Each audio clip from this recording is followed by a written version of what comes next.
महानारायण दिव्य वृंदावन में आए, उस दिन राधा कृष्ण भांडीर वट के नीचे आके बैठे। आज श्री कृष्ण की मुद्रा गंभीर थी, लीला जो समेटनी थी।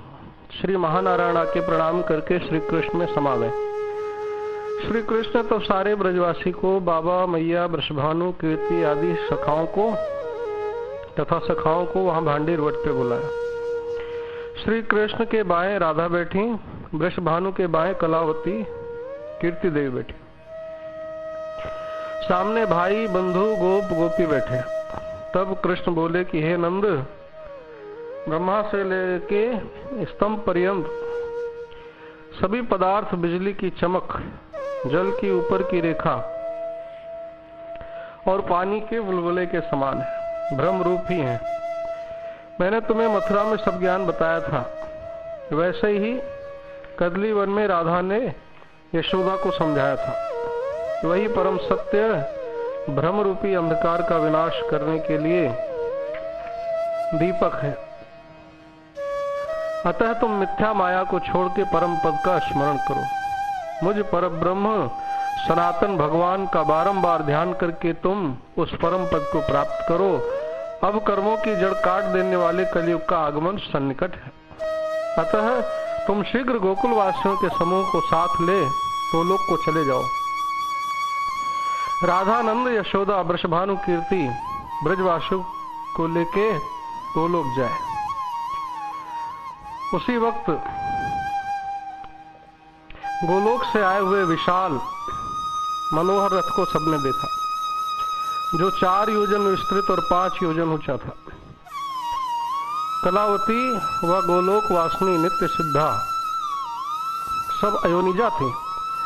वे सभी कृष्ण की आज्ञा से अपने नश्वर शरीर को त्याग के उस रथ पे सवार हो उत्तम गोलोक को चली गई। साथ ही राधा भी गोकुल वासियों के साथ गोलोक को प्रस्थित हुई। गोलोक के मार्ग में बिरजा नदी का मनोहर तट देखा, जो नाना प्रकार के रत्नों से विभूषित था। उसे पार करके वे शतसंग पर्वत पर गईं। वहां उन्होंने अनेक प्रकार के मणि समूहों से व्याप्त सुसज्जित राजमंडलों को देखा। उससे कुछ दूर आगे जाने पर पुण्य में वृंदावन मिला। आगे बढ़ने पर अक्षय वट दिखाई दिया। उसकी करोड़ों शाखाएं चारों तरफ फैली थीं। वो 100 योजन विस्तार वाला और 300 योजन ऊंचा था, और लाल रंग के बड़े बड़े फल समूह उसकी शोभा बढ़ा रहे थे। उसके नीचे वृंदा सखी करोड़ों गोपियों के संग विराजमान थी। उसे देख के राधा तुरंत रथ से उतर के आदर सहित मुस्कुराती उसके निकट गई। वृंदा ने राधा को नमस्कार किया और राधा के संग वार्तालाप कर उन्हें अपने महलों के भीतर ले गई। वृंदा ने राधा को रत्न सिंहासन पर बैठाया और स्वयं उसकी चरण सेवा में जुट गई। 7 सखियां चवर ढुला के उनकी सेवा करने लगीं। इतने में परमेश्वरी राधा को देखने सभी गोपियां वहां आ पहुंची। तब राधा ने नंद आदि के लिए पृथक पृथक स्थान की व्यवस्था की। तदनंतर परमानंद रूपा गोपिका राधा परमानंद पूर्वक सबके साथ अपने परम रुचिर भगवान को प्रस्तुत हुई। श्री कृष्ण का गोलोक गमन। श्री कृष्ण ने गोकुल वासियों के सालोक के मोक्ष को देख के भांडीर वन में वट वृक्ष के नीचे 5 गोपों के साथ ठहरे। वहां उन्होंने देखा कि सारा गोकुल तथा गो समुदाय व्याकुल है। रक्षकों के न रहने से वृंदावन शून्य तथा अस्त व्यस्त हो गया है। तब उन कृपा सागर को दया आई। फिर तो उन्होंने योग धारणा द्वारा अमृत वर्षा करके वृंदावन को मनोहर सुरम्य और गोपों तथा गोपियों द्वारा परिपूर्ण कर दिया। ब्रजवासी गोप गोपियों को ढांढस बंधवाते हुए बोले, हे ब्रजवासियों, हे गोप गोपियों, तुम लोग सुख का उपभोग करते हुए शांति पूर्वक यहाँ रहो, क्योंकि प्रिया के साथ विहार सुरम्य रास मंडल और वृंदावन नामक पुण्यवन में श्री कृष्ण का निरंतर निवास तब तक रहेगा जब तक सूर्य और चंद्रमा की स्थिति रहेगी। ब्रह्म विवर्त यानी गोलोक में मूल राधा कृष्ण गोप गोपी सब भरपूर रहेगा, और ब्रज जो गोलोक का टुकड़ा है वहां भी राधा कृष्ण गोप गोपियों की नित्य लीला चलती रहेगी, और ये पढ़ के भक्तों को महान आनंद प्राप्त होना चाहिए। उस वक्त ब्रह्मा जी, शिव जी, शेष, धर्म, भवानी, सूर्य, महेंद्र, चंद्र, अग्नि, कुबेर, वरुण, पवन, यम, ईशान आदि देव, आठों वसु, सभी ग्रह, रुद्र, मुनि तथा मनु, ये सभी शीघ्रता पूर्वक वहां आ पहुंचे जहां सामर्थशाली भगवान श्री कृष्ण विराजमान थे। ब्रह्मा, महादेव जी, अनंत ने श्री कृष्ण की स्तुति की, प्रभु को गोलोक पधारने को कहा। इस अवसर पर श्री कृष्ण से एक 4 भुजाधारी पुरुष प्रकट हुआ। उसकी प्रभा सैकड़ों चंद्रमाओं को लज्जित कर रही थी। वह श्रीवत्स चिन्ह से विभूषित था। उनके हाथों में चंद्र, शंख, चक्र, गदा, पद्म थे। वो एक सुंदर रथ पर सवार हो क्षीर सागर चला। ये त्रिलोकीनाथ विष्णु भगवान थे। फिर श्री कृष्ण से महानारायण प्रकट हुए। वे भी रूप में विष्णु के समान ही थे।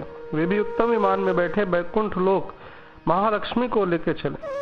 विष्णु एवं महानारायण के जाने के बाद भगवान श्री कृष्ण गोलोक विहारी ने अपनी बंसी बजाई, जिसका सुरीला शब्द त्रिलोकी को मोह में डालने वाला था।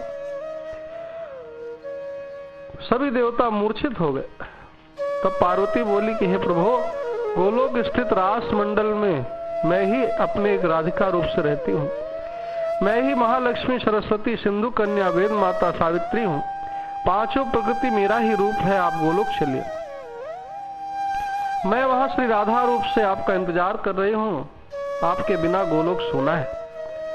श्री कृष्ण पार्वती के वचन सुन हंस पड़े। तब रत्न निर्मित विमान पर सवार हो उत्तम गोलोक को चले। तब पार्वती ने सभी देवताओं को जगाया और बताया, प्रभु श्री कृष्ण गोलोक चले गए।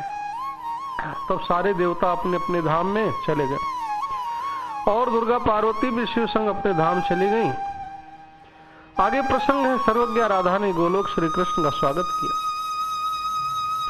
सारे गोपी ग्वाले आनंद मग्न हो गए। दुंदुभियां बजने लगी। श्री कृष्ण की दृष्टि राधा पर पड़ते विमान से उतर पड़े और राधा जी के हाथ को अपने हाथ में लेकर शतशृंग पर्वत पर घूमने लगे। वहां सुरम्य रासमंडल, अक्षयवट और पुण्य में वृंदावन को देखते हुए तुलसी कानन में जा पहुंचे। वहां से मालती वन में चले गए। फिर श्री कृष्ण ने कुंदनवन तथा माधवी कानन को बाएं करके मनोहर चंपकारण्य को दाहिने छोड़ा। पुनः सूर, चिर, चंदन कानन को पीछे करके आगे बढ़े तो सामने राधिका का परम रमणीय भवन दिखाई पड़ा। वहां जाके वे राधा के साथ श्रेष्ठ रत्न सिंहासन पर विराजमान हुए। फिर उन्होंने सुवासित जल पिया तथा कपूर युक्त पान बीड़ा ग्रहण किया। तत्पश्चात वे सुगंधित चंदन से चर्चित पुष्प शैया पर सोए और रस सागर में निमग्न हो सुंदरी राधा के साथ विहार करने लगे। रस विहार का वर्णन कौन कर सकता है? जो लीला नित्य गोलोक में होती है, वही लीला नित्य भूमि पर स्थित दिव्य वृंदावन में भी होती है। निज तन मन जिन के नहीं, प्रियतम को आधार, प्रियतम राधा सी सती, अन्य कौन संसार। राधा जी से बड़ी सती संसार में कोई नहीं। गोलोक में श्री कृष्ण से राधा की उत्पत्ति हुई। राधा से ही महालक्ष्मी, सरस्वती, गायत्री, सावित्री प्रकट हुई हैं। संसार में जो जो महासती हुई या अन्य स्त्रियां हुई होंगी, सब राधा से प्रकट है। पर सबसे बड़ी सती तो केवल राधा है।